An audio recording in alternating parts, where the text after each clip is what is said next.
That's right, we're back, fight fans. It's your boy Ak. And I'm Barack the Boxing Bully. And it's time to talk about what's next for a few fighters. And we're also going to touch on a big fight that was announced over the weekend right here on the opening bell.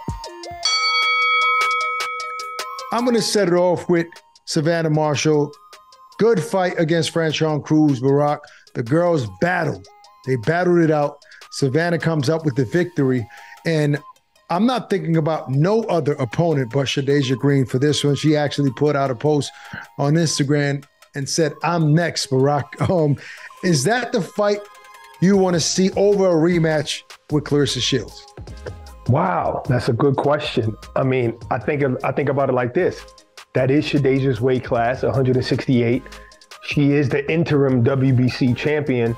It only makes sense, and then that would even make the fight with Claressa Shields even bigger. If Savannah Marshall can beat somebody like Shadasia Green, then I would make it better for Claressa. Or if Shadasia Green beats Savannah Marshall, that's an even bigger fight because it's somebody that Shields has not fought before. So I think that's a smart fight. Fight Shadasia Green, Savannah Marshall, and then the winner gets to fight Claressa Shields. Yeah, and Claressa Shields gets to fight for her third undisputed.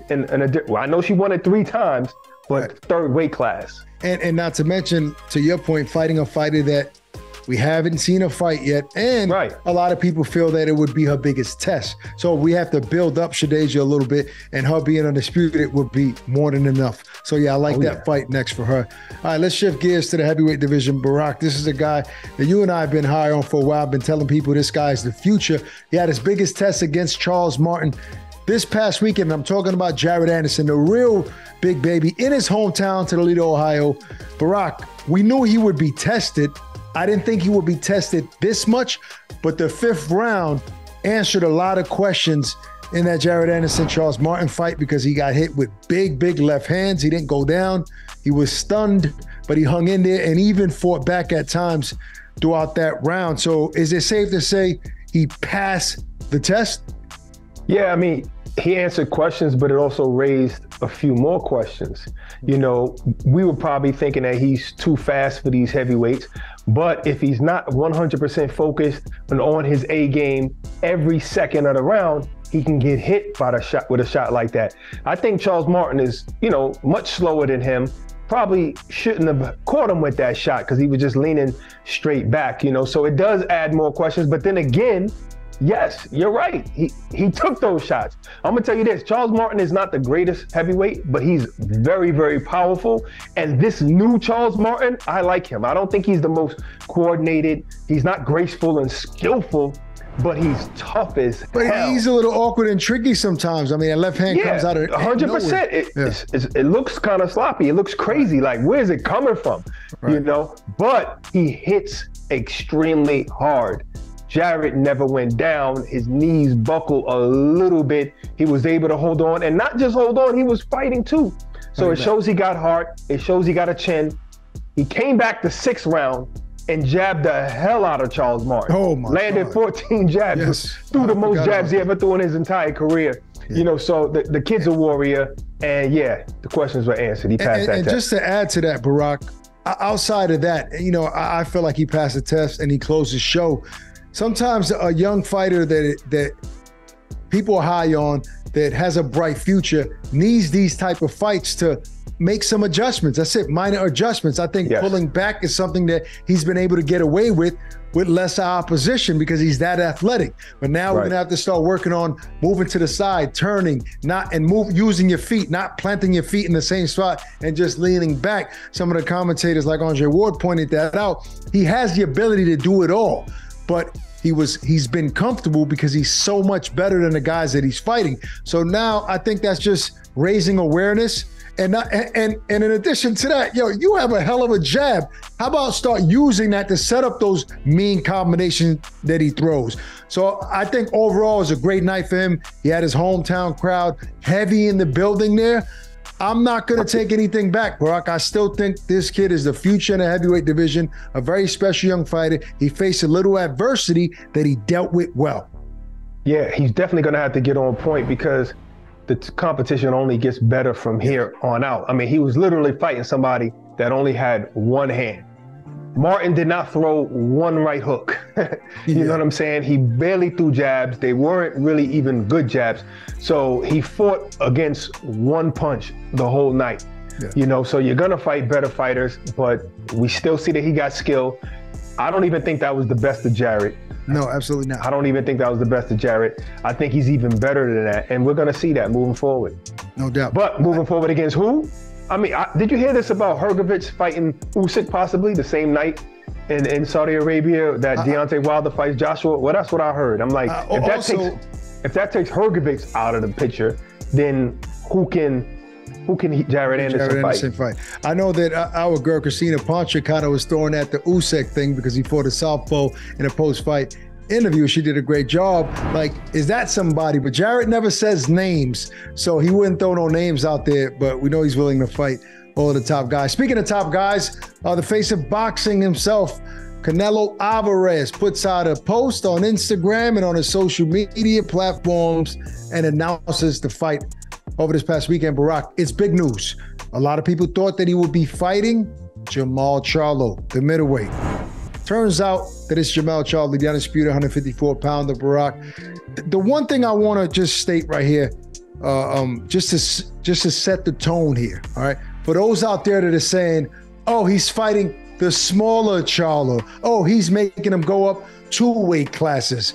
The fact that Canelo has been campaigning at 168, 175 is mind-boggling to me, and becoming undisputed at 168. People are forgetting how small this guy really is. And guess what? The small Charlo is still bigger than Canelo.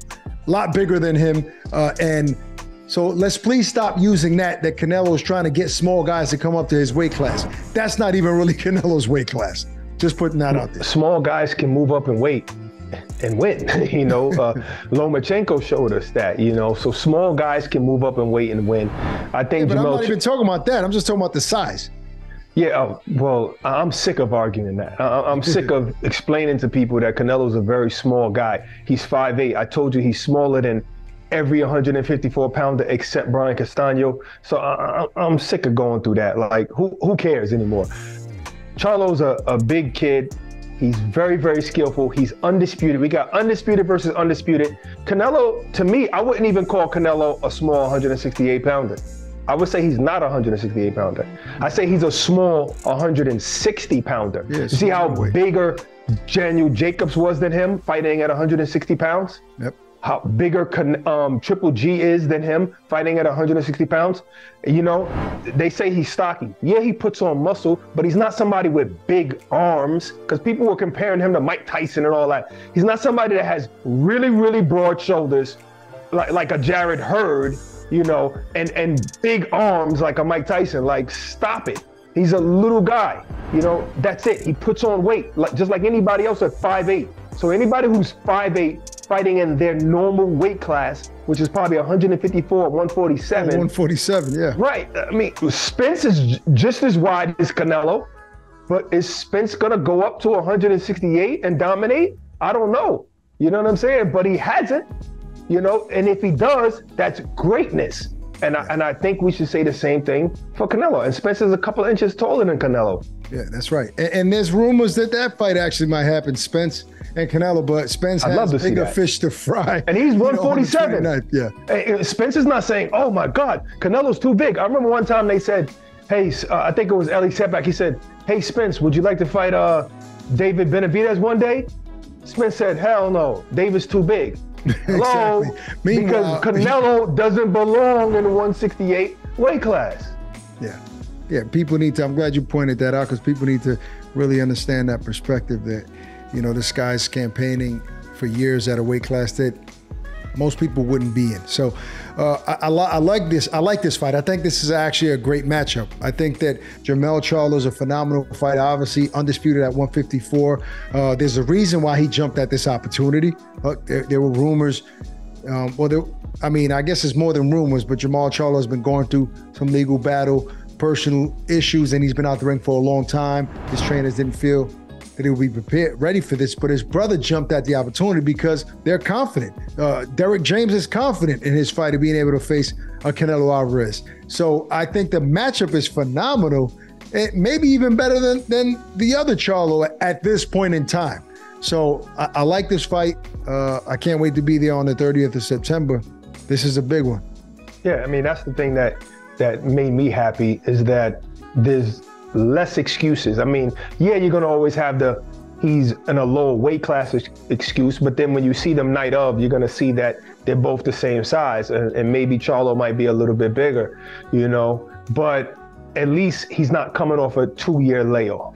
Right. And an injury, and an injury, so he had an injury, but he was ready to fight Tim Tszyu, which is crazy because people are saying, oh, Canelo ducked Benavidez. Would we like to see Canelo fight Benavidez? 100%. I remember when we thought he was ducking Triple G, and then eventually he fought him. And people were saying that Charlo's ducking Tim Tszyu. So obviously that's what I'm about to say. Come on now. I remember when everybody was saying that Canelo was ducking Triple G. What happened? He eventually fought Triple G when he was ready. We already seen Canelo face so many great fighters, chase belts, chase legacy, chase all of this stuff. Obviously, I believe he's going to fight Benavidez eventually if he continues to win. And now you're going to also say Charlo is ducking Tim Tszyu when I would assume Canelo is a harder fight and a bigger fight. That's not a duck, that's greatness moving up in weight. And first of all, the contracts were signed already. So Jermell Charlo was already signed to fight Tim Tszyu. There's no ducking there. That's it. He's going to fight a more dangerous fighter, perhaps. And let's add that if Tim Tszyu had the opportunity to fight the Canelo, he would fight Canelo before Charlo as well. So 100%. Stop the nonsense. All right. All right. That's our show for today. Hope you guys enjoyed it. Peace and love. Stay safe. We're out of here. Introducing the new DAZN Boxing Show podcast. No matter the time or the place, getting your boxing content has become easier than ever. Tune in as we give you exclusive insights, predictions, fight night recaps, and more alongside the biggest names in the game. All for free. Available globally every Thursday across all audio streaming platforms and with new episodes dropping weekly to give you the latest news. Just type in the DAZN Boxing Show podcast, listen in, and enjoy.